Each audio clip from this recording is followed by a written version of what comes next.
اللہ تعالیٰ نے ہمارے نبی پاک صلی اللہ تعالیٰ علیہ وسلم کو بے شمار اور لاتعداد عظمتوں، نعمتوں، سعادتوں اور بلندیوں سے سرفراز فرمایا ہے۔ ان میں سے حضور علیہ السلام کی ایک عظمت اور ایک بلندی یہ ہے کہ وَإِنَّكَ لَعَلَىٰ خُلُقٍ عَظِيمٍ، فرمایا محبوب بے شک آپ عظیم اخلاق پر ہیں، آپ کے خلق، آپ کی خو بڑی عظیم ہے۔ اخلاق کا مطلب انسان کے جمیع اخلاقیات، اس کے رویے، اس کا لہجہ، اس کے معاملات، یہ سارے اخلاقیات میں شامل ہیں۔ دیانتداری بھی اخلاقیات ہے، سچ بولنا بھی اخلاق ہے، کنجوسی اور بخیلی سے بچنا بھی اخلاق ہے۔ انسان تمام رذائل سے اپنے آپ کو محفوظ رکھے، اچھی عادات، اچھا رویہ، اچھی سوچ، اچھا لب و لہجہ، لوگوں کے حق میں خیر خواہی کا جذبہ، دوسروں کے لیے اس کی طبیعت کے اندر اچھے جذبات، یہ سارا اخلاقیات کا معاملہ ہے۔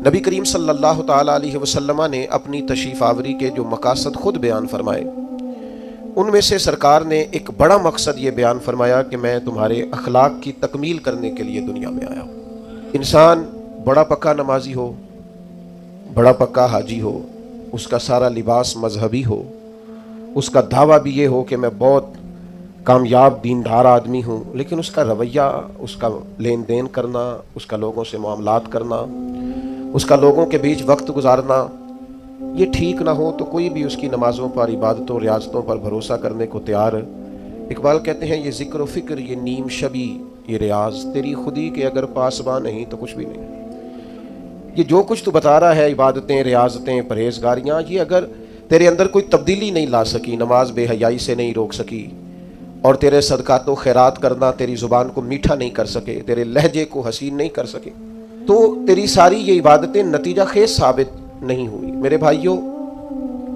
ہم جب دنیا کے اندر جاتے ہیں، لوگوں سے معاملات کرتے ہیں، تو لوگ ہماری دیانتداری سے، ہماری سچائی سے، ہمارے وعدوں کی پابندی سے، ہمارے اخلاص سے، ہماری عاجزی سے، ہماری محبت سے ہمیں پہچانتے ہیں۔ لوگ لوگوں کو وردیوں سے نہیں پہچانتے۔ لوگ جب لوگوں کے ساتھ معاملات کرتے ہیں تو پھر انہیں اندازہ ہوتا ہے کہ یہ انسان کس طرح کا ہے۔ نبی پاک صلی اللہ تعالیٰ علیہ وسلم نے ارشاد فرمایا کہ تمہیں پتہ ہے مجھے سب سے زیادہ پیار کس سے ہے، اور قیامت کے دن میرے سب سے زیادہ قریب کون ہوگا؟ امتی کی ساری زندگی یہ دوڑ رہتی ہے کہ میں کسی طریقے سے قرب مصطفیٰ کو پاؤں۔ نبی پاک علیہ السلام کی نگاہ کرم مجھ پہ ہو تاکہ دنیا میں بھی، قبر میں بھی، حشر میں بھی، آخرت میں بھی میرے معاملات سنور جائیں۔ تو یہ بہت بڑی سعادت مندی ہے کسی کے لیے کہ حضور اسے اپنا محبوب کہیں اور قیامت کے دن اسے سب سے زیادہ قریب بٹھائیں۔ تو کریم فرمانے لگے تمہیں پتہ ہے میرا محبوب کون ہے، اور قیامت کے دن میرے سب سے زیادہ قریب کون ہوگا؟ اور یہ بات حضور نے 3 دفعہ ارشاد فرمائی۔ فرمایا جانتے ہو میرا محبوب کون ہے؟ جانتے ہو قیامت میں میرے سب سے زیادہ قریب کون ہوگا؟ حضور تو اشارتاً بھی کوئی بات کریں تو بڑی بات ہے، 3 بار ایک بات کو دہرا کے محبوب نے فرمایا میرا سب سے زیادہ محبوب وہ ہے، اور قیامت کے دن میرے سب سے زیادہ قریب وہ ہوگا جس کے اخلاق زیادہ اچھے ہیں۔ ساری محنت اپنے ظاہر پر نہ کریں، سارا وقت کپڑوں کو سجانے سنوارنے میں نہ گزار دیں، سارا ٹائم اپنی تصویروں کو درست کرنے میں ضائع نہ کر دیں۔ اپنے رویوں کو، اخلاقیات کو، اپنے معاملات کو، اپنے اٹھنے بیٹھنے کو، اپنی روزمرہ کی زندگی کو اچھے طریقے سے آراستہ کریں، مزین کریں۔ اور چند ایک چیزیں تو ایسی ہیں جن پر اور زیادہ توجہ کرنے کی ضرورت ہے۔ ان میں سے ایک اہم چیز جس کی طرف میں آپ کا اشارہ کرنے جا رہا ہوں، وہ اہم چیز یہ ہے کہ سب سے پہلے یہ دیکھیں کہ ہماری طبیعت کے اندر درگزر کتنا زیادہ ہے، معاف کرنے کا مزاج کس حد تک ہے۔ میں اکثر یہ دیکھتا ہوں کہ ہم چاہتے ہیں کہ لوگ صرف میرے معیار کے مطابق چلیں، میری طبیعت کے مطابق ڈھلیں، تو پھر تو میں ان کے ساتھ وقت گزارنے کو تیار ہوں۔ لیکن اگر ہمیں کبھی سامنے والے کی طرف سے مخالف رائے کا سامنا کرنا پڑتا ہے، اور کبھی وہ کچھ اپنی بھی رائے رکھتا ہے اور کچھ اپنی بھی مجبوریوں کا اظہار کرتا ہے، تو ہم درگزر کرنے کو تیار نہیں ہوتے۔ یاد رکھیے گا، اللہ تعالیٰ نے نا انسان کو خوبیوں اور خامیوں کا مجموعہ بنایا۔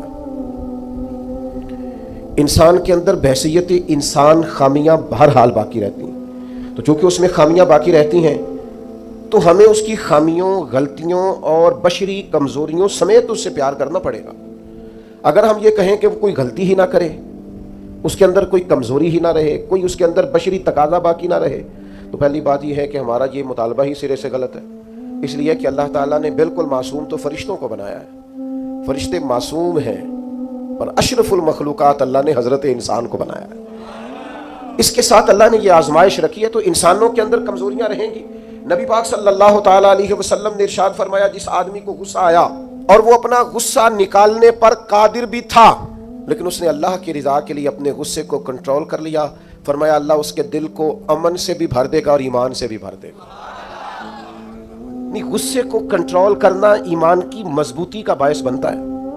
ہوں گے کچھ لوگ بیچارے جو کمزور ہوں گے، کچھ نہیں کہہ سکتے، آپ کا غصہ سہتے ہوں گے، یا کچھ ایسے لوگ ہوں گے جو آپ سے محبت بے پناہ کرتے ہوں گے، اس لیے آپ کا غصہ برداشت کرتے ہوں گے۔ لیکن حضور نے جو ہمیں اخلاقی رویے سکھائے ہیں، ان میں تو محبوب نے فرمایا وہ پہلوان ہے جو اپنے آپ پر کنٹرول کرے، اپنے آپ کو قابو میں رکھے، اپنے غصے کو، غیظ و غضب کو وہ ذرا سنبھال کر رکھے۔ ہم اپنے آپ پر کنٹرول نہیں رکھتے، بہت ساری باتیں ہیں جو ہم کر لیتے ہیں، لیکن چونکہ مومن ہے، حضور علیہ السلام کے غلام ہے، مجھے اچھی طرح پتہ ہے کہ سینکڑوں ہزاروں لوگ ایسے ہیں جن کو بعد میں پچھتاوا ہوتا ہے کہ مجھے یہ بات نہیں کرنی چاہیے تھی، مجھے اس طرح کا رویہ نہیں رکھنا چاہیے۔ کچھ بولیاں بول لیتے ہیں، لیکن چونکہ اندر ایک مومن بستا ہے، حضور کا غلام بستا ہے، تو پھر دل پچھتاتا ہے، سینے میں بات کٹکتی ہے۔ میرے بھائی بہت پہلے سے اپنے اوپر کنٹرول کریں، اپنے آپ کو غیظ و غضب سے، ناراضگی والے جملے بولنے سے بچائیں۔ ہاں بالکل ناراض نہ ہونا بھی زیادتی ہے، ناراض ہونا بھی چاہیے، اور بڑا زبردست ہونا چاہیے، سخت شدت کے ساتھ غصہ کرنا چاہیے، پر کب؟ جب اللہ کی حدوں کو توڑا جائے، جب شریعت کی مخالفت کی جائے اور بے جا دین کی باتوں کو چھوڑا جائے، اللہ کی رضا کے لیے ناراض ہو۔ سیدہ طیبہ طاہرہ حضرت عائشہ صدیقہ رضی اللہ تعالیٰ عنہ فرماتی ہیں کبھی اپنی ذات کے لیے حضور ناراض نہیں ہوئے، لیکن اگر اللہ کی حدیں توڑی جاتی تھی تو ناراض ہوتے تھے۔ چاہیے نا والد کو کہ بیٹا جان بوجھ کے نماز چھوڑ دے تو ناراض ہو، بیٹی پردہ نہ کرے تو ناراض ہو، چاہیے نا اسے کہ اگر اس کے گھر کے اندر کوئی غیر شرعی کام ہو رہا ہو تو وہ ناراضگی کا اظہار کرے، حکمت کے ساتھ سمجھائے، دانائی کے ساتھ تبدیل کرنے کی پوری کوشش کرے۔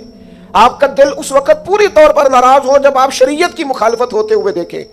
10,000 گم ہونے پر تو جس کا دل پریشان ہوتا ہے، لیکن نماز ظہر قضا ہونے پر جسے کوئی اثر نہیں ہوتا، جو چند منٹ، آدھا گھنٹہ، پونا گھنٹہ نوکری سے لیٹ ہو تو احساس پیدا ہوتا ہے، لیکن کئی دن بیت گئے، فجر نہیں پڑی، کتنے دن گزر گئے، سویرے اللہ کی بارگاہ میں نہیں اٹھا، توجہ نہیں ہوتی۔